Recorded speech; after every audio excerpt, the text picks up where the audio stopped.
Welcome to the only daily podcast focusing on compliance news of the day. Each morning, start your day with a cup of coffee and Tom Fox, the voice of compliance, to hear about 4 of the top compliance, corruption, or leadership stories you will need to start your day.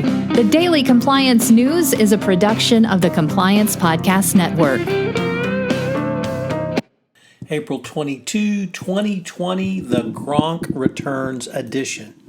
First up, from the Wall Street Journal, companies that do not cut executive pay now could pay for it later. Senior executives are taking pay cuts in an attempt to show solidarity with their employees who are being right-sized, downsized, furloughed, and unceremoniously let go in unprecedented numbers.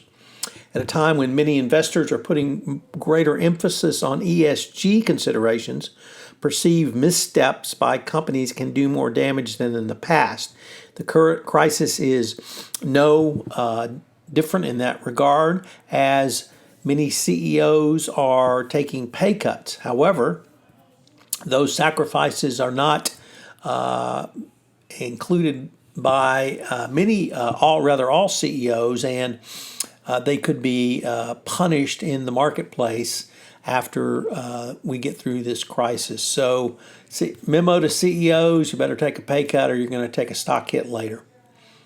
Next up, from the New York Times, and perhaps the most blatant conflict of interest the Trump family has yet pulled off on the U.S., the company has asked the Trump administration for hotel relief. The president's family business pays rent to the federal government, and now it says it can't pay and it wants relief.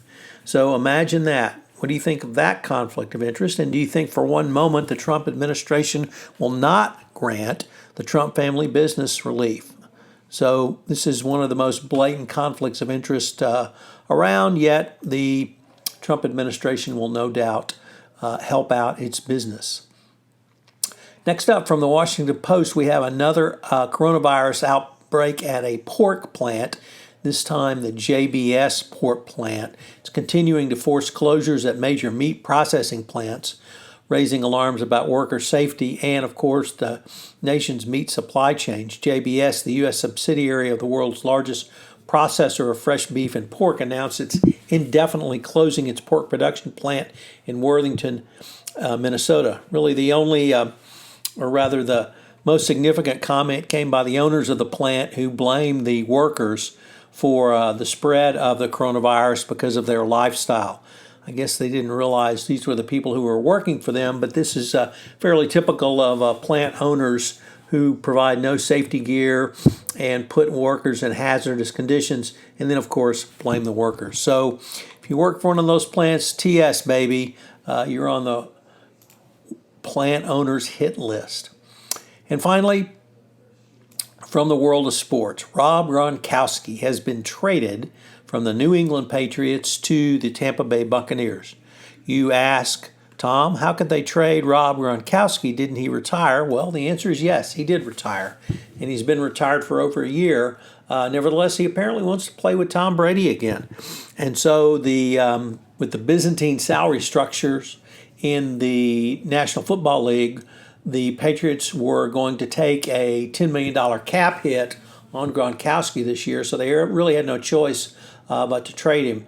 Of course, Belichick tried to get rid of Gronkowski earlier, having been tired of his antics and his reduced production, but Brady stepped in and said, if you trade Gronk, I'm not going to play for the Patriots. So welcome to Tampa Bay, Rob Gronkowski. I hope you have checked out my new podcast on compliance and coronavirus that I started to bring sanity and clarity to the compliance practitioner.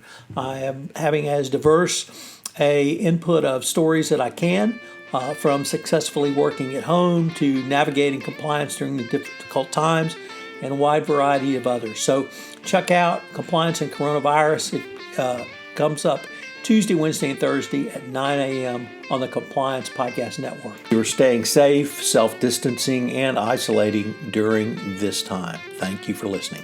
The Daily Compliance News is a production of the Compliance Podcast Network and a proud member of C-Suite Radio. I hope you'll join me again tomorrow.